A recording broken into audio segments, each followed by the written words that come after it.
अस्सलाम वालेकुम dear students, class 7th subject science. और आज हम पढ़ेंगे बच्चों second chapter nutrition in animals. बच्चों हमने अपने फर्स्ट चैप्टर में पढ़ा था न्यूट्रिशन इन प्लांट्स, यानी कि पौधों में कैसे न्यूट्रिशन होती है। और आज हम पढ़ेंगे न्यूट्रिशन इन एनिमल्स, यानी कि एनिमल्स में कैसे न्यूट्रिशन होती है। तो बच्चों आप अपनी बुक निकालें, पेज नंबर 12 निकालें, हम रीडिंग करेंगे। Nutrition in animals is altogether different from plants, as plants can prepare their own food by the process of photosynthesis but animals cannot।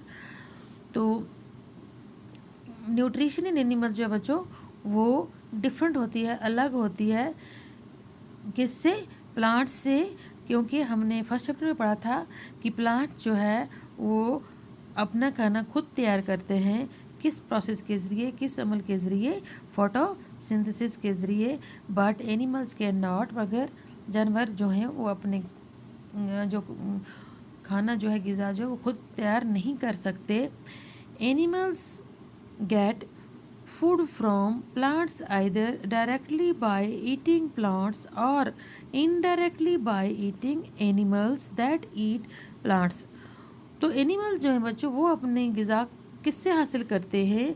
वो डायरेक्टली या इनडायरेक्टली अपनी ग़िज़ा जो है वो प्लांट से हासिल करते हैं, या कुछ जानवर जो हैं क्या करते हैं? दूसरे जानवरों का शिकार करते हैं, जो क्या करते हैं? पौधों को खाते हैं। जिनकी ग़िज़ा पौधे होती है उनको दूसरे जानवर जो है वो शिकार करते हैं। Some animals eat both plants and animals. और कुछ जो एनिमल्स होते हैं वो पौधों को और जानवरों को, दोनों चीज़ों को क्या करते हैं? खाते हैं।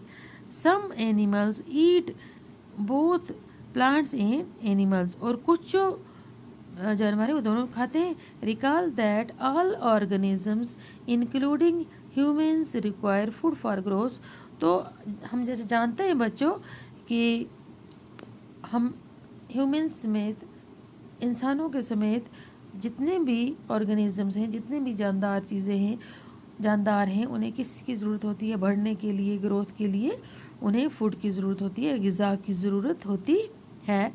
Repair in function of the body, growth के लिए repair and function of the body, जिस्म के जितने भी हमारे जिस्म में फंक्शंस होते हैं उनके लिए रिपेयर, हमारे बॉडी में कहीं भी कोई कमी है, कुछ है, तो उसके लिए हमें किसकी ज़रूरत होती है? हमें फूड की ज़रूरत होती है।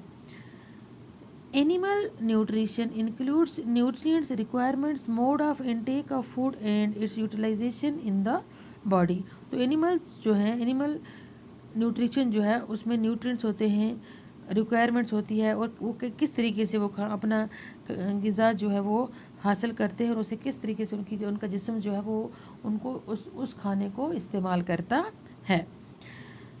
You have studied in class 6 that food consist of many components, try to recall and list them below.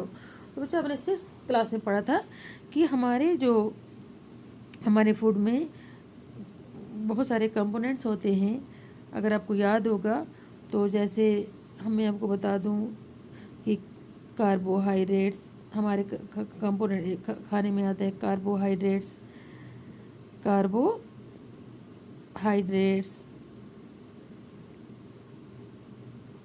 है ना, और फिर आ जाता है proteins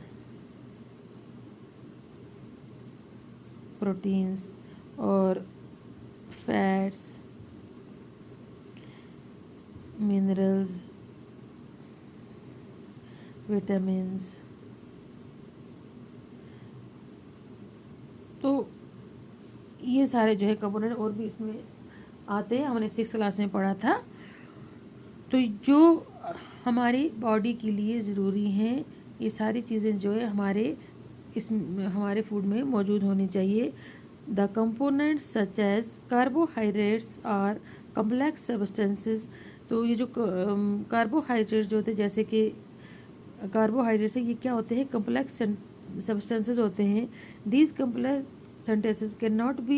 substances cannot be utilized as such, so they are broken down into simpler substances. तो क्या होता है बच्चों कि ये जो कार्बोहाइड्रेट जैसे हम खाते हैं या प्रोटीन्स हम खाते हैं, तो ये कॉम्प्लेक्स सब्सटेंसेस में की शक्ल में मौजूद होते हैं। तो इन्हें ये क्या होते हैं, हम इन्हें ये ब्रोक डाउन होते हैं सिंपलर सब्सटेंसेस में। The breakdown of complex components of food into simpler substances is called digestion। तो ये जो हमने प्रोटीन ली, कार्बोहाइड्रेट्स लिए, ये हमने किस में लिया, हम पढ़ेंगे आगे कि ये जो कॉम्प्लेक्स सब्सटेंसेस है कैसे सिंपल ब्रोक डाउन होकर सिंपल सब्सटेंस में कन्वर्ट होते हैं, और इसी को हम क्या कहते हैं, डाइजेशन। हमने जैसे खाना खाया बच्चों, तो वो खाते ही हमारे जिस्म में जाके डाइजेस्ट नहीं होता, बहुत सारी प्रोसेस से हमें गुजरना पड़ता है। उसके बाद कॉम्प्लेक्स जो सब्सटेंसेस होते हैं वो किस में ब्रोक डाउन होते हैं, सिंपलर सब्सटेंसेस में, और फिर आगे जाके डाइजेशन का जो प्रोसेस जो है वो शुरू होता है। ये लंबा प्रोसेस हम पढ़ेंगे अपने इसी चैप्टर में। तो अब यहाँ तक याद रखें कि ये जो कॉम्प्लेक्स सब्सटेंसेस हैं ये ब्रोक डाउन होकर सिंपलर सब्सटेंस में क्या होते हैं, कन्वर्ट हो जाते हैं, और यहीं से इसी को हम डाइजेशन कहते हैं।